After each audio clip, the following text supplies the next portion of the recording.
భారత్ సరిహద్దుల్లో ఒక సంచలనమైన మార్పు రాబోతోందా? కొన్ని దశాబ్దాలుగా పాకిస్తాన్ అక్రమంగా అనుభవిస్తున్న ఆ ప్రాంతం ఇప్పుడు పాక్ గుప్పిటి నుంచి జారిపోబోతోందా? మేము పాకిస్తాన్లో భాగమే కాదు అంటూ పీఓకే ప్రజలు ప్రకటించడం ఇప్పుడు ప్రకంపనలు రేపుతోంది. వేలాది మంది ప్రజలు రోడ్ల మీదకు వచ్చి తిరుగుబాటు చేస్తుంటే పాకిస్తాన్ పాలకులు వణికిపోతున్నారు. అసలు పీఓకేలో ఏం జరుగుతోంది? పాకిస్తాన్ నుంచి ఈ ప్రాంతం డివైడ్ అవ్వడం సాధ్యమేనా? డీటెయిల్డ్గా ఈ స్టోరీలో చూద్దాం. ఇక పీఓకేలో ఇప్పుడు ప్రభుత్వ వ్యతిరేక తిరుగుబాటు పీక్ స్టేజ్కి చేరింది. సాధారణంగా పాకిస్తాన్ ఆర్మీ అంటే అక్కడి ప్రజలకు భయం ఉంటుంది. కానీ ఇప్పుడు ఆ భయాన్ని పక్కన పెట్టి మాకు పాకిస్తాన్ వద్దు అంటూ నిరసనకారులు ఓపెన్ డిక్లేర్ చేశారు. వాళ్ళు చేసిన ఈ ప్రకటనతో పాక్ పాలకుల గుండెల్లో రైళ్లు పరిగెడుతున్నాయి. ప్రెజెంట్ జమ్మూ కాశ్మీర్ అవామీ యాక్షన్ జేఏఏసి ఈ కమిటీ నేతృత్వంలో పీఓకేలోని రావల్కోట్లో భారీ ఎత్తున నిరసనలు జరుగుతున్నాయి. దీంతో పాక్ ప్రభుత్వం జేఏఏసి పై అంటే జాయింట్ అవామీ యాక్షన్ కమిటీ పైన ఉగ్రవాద వ్యతిరేక చట్టాల కింద బ్యాన్ విధించింది. అంటే దీన్ని ఒక బ్యాన్ సంస్థగా చెప్తోంది అక్కడ ప్రభుత్వం. తమ హక్కుల కోసం పోరాడుతున్న వారిని ఉగ్రవాదులుగా పోర్ట్రేట్ చేయడంలో పీఓకే ప్రజల్లో ఆగ్రహం కట్టలు తెంచుకుంది. రేషన్, ఆహార పదార్థాల వంటి ఎసెన్షియల్ నీడ్స్ ని పాక్ ప్రభుత్వం కావాలని నిలిపివేసిందని, ఇది ముమ్మాటికి హ్యూమన్ రైట్స్ వయోలేషన్ అంటూ అక్కడి ప్రజలు మండిపడుతున్నారు. ఇక పాకిస్తాన్ పాలకుల మైండ్ సెట్ ఎలా ఉంటుందో చెప్పడానికి ఒక బెస్ట్ ఎగ్జాంపుల్ ఇటీవల ఆ దేశ రక్షణ మంత్రి ఖవాజా ఆసిఫ్ చేసిన కామెంట్స్. ఆయన ఏమన్నాడంటే, రావల్కోట్ మీర్పూర్ నివాసితులు అసలైనటువంటి కాశ్మీరులే కారు. ఇది ఆయన చేసిన స్టేట్మెంట్, ఒక కాంట్రవర్సీ స్టేట్మెంట్ ఇది. దీనిపై పీఓకే ప్రజలు తీవ్రంగా హట్ అయ్యారు. ఒకవైపు ఆహారం లేకుండా అణిచివేస్తూ మరోవైపు మమ్మల్ని కశ్మీరీలు కాదనడానికి మీరెవరంటూ తిరగబడడం మొదలుపెట్టారు. పీఓకేకి చెందినటువంటి కీలక నేత సర్దార్ ఆమన్ ఖాన్ పాక్ ప్రభుత్వానికి ఓపెన్ వార్నింగ్ ఇచ్చారు. ఆయన అన్న మాటలు ఇప్పుడు సోషల్ మీడియాలో మారుమోగిపోతున్నాయి. మాకు మీ రేషన్ అక్కర్లేదు, మాకు సరుకులు సరఫరాని ఇలాగే నిలిపివేస్తే మేము ఆల్టర్నేటివ్ వేస్ ని చూసుకుంటామని హెచ్చరించారు. ఇక్కడ ఆల్టర్నేటివ్ వేస్ అంటే ఏంటో తెలుసా? పీఓకే ప్రజలు భారత్ వైపుగా చూస్తున్నారు. ఇండియాలో విలీనం కావడం లేదా భారత్ నుంచి సాయం పొందడానికి తాము సిద్ధంగా ఉన్నామని హింట్ ఇచ్చారు. ఇది పాకిస్తాన్ కు బిగ్గెస్ట్ సెట్ బ్యాక్ అనే చాలా క్లియర్ గా తెలుస్తోంది. మరి పీఓకే భారత్ లో విలీనం కావడం సాధ్యమేనా? దీనికి ఉన్నటువంటి సవాళ్ళు ఏంటి? 1948 నాటికి ఐక్యరాజ్య సమితి భద్రతా మండలి ఓ తీర్మానం ప్రకారంగా కశ్మీర్ వివాదానికి పరిష్కారంగా అక్కడ ప్రజాభిప్రాయ సేకరణ జరగాలి. దీనికి ఫస్ట్ రూల్ ఏంటంటే పాకిస్తాన్ తన సైన్యాన్ని పీఓకే నుంచి పూర్తిగా ఉపసంహరించుకోవాలి. కానీ పాక్ ఆ పని చేయలేదు. అయినప్పటికీ భారత్ కనుక ఏకపక్షంగా సైనిక చర్య ద్వారా పీఓకేని స్వాధీనం చేసుకుంటే అంతర్జాతీయంగా దౌత్యపరమైనటువంటి ఒత్తిడి ఎదురవుతుంది. ఇక పీఓకే విలీనానికి అతిపెద్ద అడ్డంకి చైనా కూడా ఉంది. చైనాకు చెందినటువంటి ప్రతిష్టాత్మక సిపెక్ China Pakistan economic corridor project ఈ పీఓకే మీదుగానే సాగుతోంది.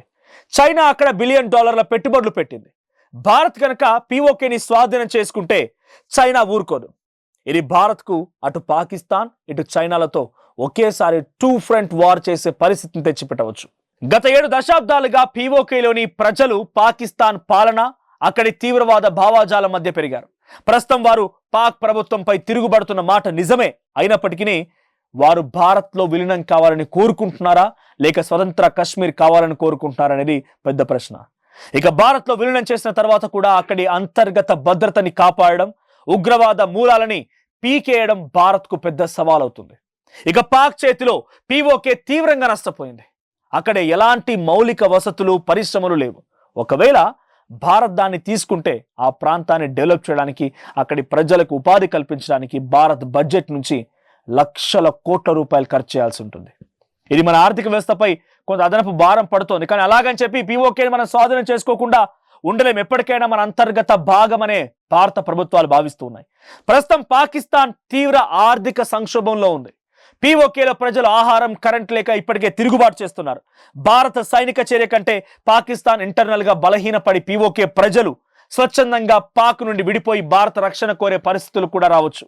ఆర్టికల్ 370 రద్దు చేసిన తర్వాత భారత ప్రభుత్వం మా తదుపరి ఎజెండా పీఓకే అని తిరిగి భారత్లో కలపడమే అని చెప్పి చాలాసార్లు ప్రకటించింది.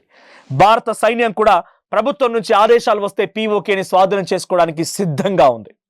పీఓకే భారత్లో విలీనం కావడం చట్టపరంగా న్యాయబద్ధమైంది. కానీ ప్రాక్టికల్గా అది సాధ్యం కావాలంటే పాకిస్తాన్ ఆర్థికంగా పూర్తిగా పతనం అవ్వాలి, లేదా అంతర్జాతీయంగా చైనా సపోర్ట్ కోల్పోవడం వంటి పరిస్థితులు కూడా రావాలి.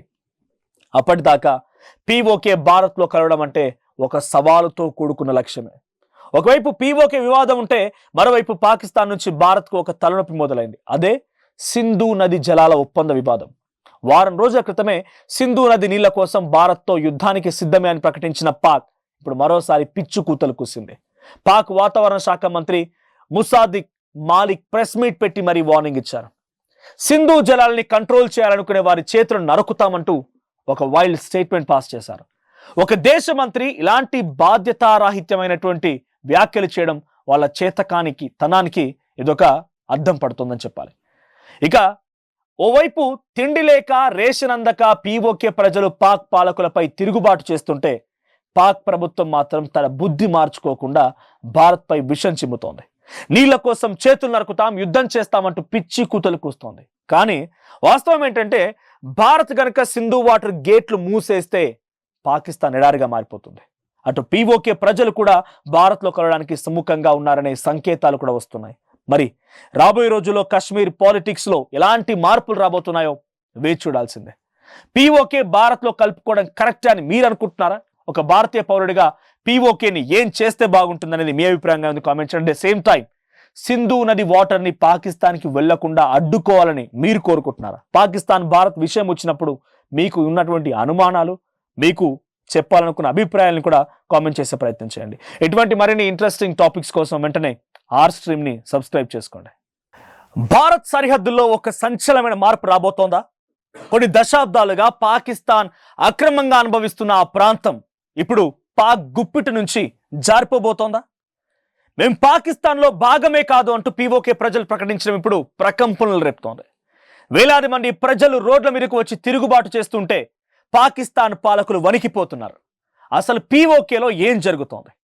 పాకిస్తాన్ నుంచి ఈ ప్రాంతం డివైడ్ అవ్వడం సాధ్యమేనా? డీటెయిల్డ్గా ఈ స్టోరీలో చూద్దాం. ఇక పీఓకేలో ఇప్పుడు ప్రభుత్వ వ్యతిరేక తిరుగుబాటు పీక్ స్టేజ్కి చేరింది. సాధారణంగా పాకిస్తాన్ ఆర్మీ అంటే అక్కడి ప్రజలకు భయం ఉంటుంది. కానీ ఇప్పుడు ఆ భయాన్ని పక్కన పెట్టి మాకు పాకిస్తాన్ వద్దు అంటూ నిరసనకారులు ఓపెన్ డిక్లేర్ చేశారు. వాళ్ళు చేసిన ఈ ప్రకటనతో పాక్ పాలకుల గుండెల్లో రైళ్లు పరిగెడుతున్నాయి.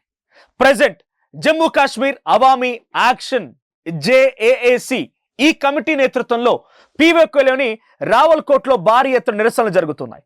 దీంతో పాక్ ప్రభుత్వం జేఏఏసిపై అంటే జాయింట్ అవామీ యాక్షన్ కమిటీ పైన ఉగ్రవాద వ్యతిరేక చట్టాల కింద బ్యాన్ విధించింది. అంటే దీన్ని ఒక బ్యాన్ సంస్థగా చెప్తోంది అక్కడ ప్రభుత్వం. తమ హక్కుల కోసం పోరాడుతున్న వారిని ఉగ్రవాదులుగా పోర్ట్రేట్ చేయడంలో పీఓకే ప్రజల్లో ఆగ్రహం కట్టలు తెంచుకుంది. రేషన్, ఆహార పదార్థాల వంటి ఎసెన్షియల్ నీడ్స్ ని పాక్ ప్రభుత్వం కావాలని నిలిపివేసిందని, ఇది ముమ్మాటికి హ్యూమన్ రైట్స్ వయోలేషన్ అంటూ అక్కడి ప్రజలు మండిపడుతున్నారు. ఇక పాకిస్తాన్ పాలకుల మైండ్ సెట్ ఎలా ఉంటుందో చెప్పడానికి ఒక బెస్ట్ ఎగ్జాంపుల్ ఇటీవల ఆ దేశ రక్షణ మంత్రి ఖవాజా ఆసిఫ్ చేసిన కామెంట్స్. ఆయన ఏమన్నాడంటే, రావల్కోట్ మీర్పూర్ నివాసితులు అసలైనటువంటి కాశ్మీరులే కారు. ఇది ఆయన చేసిన స్టేట్మెంట్, ఒక కాంట్రవర్సీ స్టేట్మెంట్ ఇది. దీనిపై పీఓకే ప్రజలు తీవ్రంగా హట్ అయ్యారు. ఒకవైపు ఆహారం లేకుండా అణిచివేస్తూ మరోవైపు మమ్మల్ని కశ్మీరీలు కాదనడానికి మీరెవరంటూ తిరగబడడం మొదలుపెట్టారు. పీఓకేకి చెందినటువంటి కీలక నేత సర్దార్ ఆమన్ ఖాన్ పాక్ ప్రభుత్వానికి ఓపెన్ వార్నింగ్ ఇచ్చారు. ఆయన అన్న మాటలు ఇప్పుడు సోషల్ మీడియాలో మారుమోగిపోతున్నాయి. మాకు మీ రేషన్ అక్కర్లేదు, మాకు సరుకులు సరఫరాని ఇలాగే నిలిపివేస్తే మేము ఆల్టర్నేటివ్ వేస్ ని చూసుకుంటామని హెచ్చరించారు. ఇక్కడ ఆల్టర్నేటివ్ వేస్ అంటే ఏంటో తెలుసా? పీఓకే ప్రజలు భారత్ వైపుగా చూస్తున్నారు. ఇండియాలో విలీనం కావడం లేదా భారత్ నుంచి సాయం పొందడానికి తాము సిద్ధంగా ఉన్నామని హింట్ ఇచ్చారు. ఇది పాకిస్తాన్ కు బిగ్గెస్ట్ సెట్ బ్యాక్ అనే చాలా క్లియర్ గా తెలుస్తోంది. మరి పీఓకే భారత్ లో విలీనం కావడం సాధ్యమేనా? దీనికి ఉన్నటువంటి సవాళ్ళు ఏంటి? 1948 నాటికి ఐక్యరాజ్య సమితి భద్రతా మండలి ఓ తీర్మానం ప్రకారంగా కశ్మీర్ వివాదానికి పరిష్కారంగా అక్కడ ప్రజాభిప్రాయ సేకరణ జరగాలి. దీనికి ఫస్ట్ రూల్ ఏంటంటే పాకిస్తాన్ తన సైన్యాన్ని పీఓకే నుంచి పూర్తిగా ఉపసంహరించుకోవాలి. కానీ పాక్ ఆ పని చేయలేదు. అయినప్పటికీ భారత్ గనక ఏకపక్షంగా సైనిక చర్య ద్వారా పీఓకేని స్వాధీనం చేసుకుంటే అంతర్జాతీయంగా దౌత్యపరమైనటువంటి ఒత్తిడి ఎదురవుతుంది. ఇక పీఓకే విలీనానికి అతిపెద్ద అడ్డంకి చైనా కూడా ఉంది. చైనాకు చెందినటువంటి ప్రతిష్టాత్మక సిపెక్ China Pakistan economic corridor project ఈ పీఓకే మీదుగానే సాగుతోంది. చైనా అక్కడ $1 బిలియన్ పెట్టుబడులు పెట్టింది. భారత్ కనుక పీఓకేని స్వాధీనం చేసుకుంటే చైనా ఊరుకోదు. ఇది భారత్కు అటు పాకిస్తాన్ ఇటు చైనాలతో ఒకేసారి 2 ఫ్రంట్ వార్ చేసే పరిస్థితిని తెచ్చిపెట్టవచ్చు.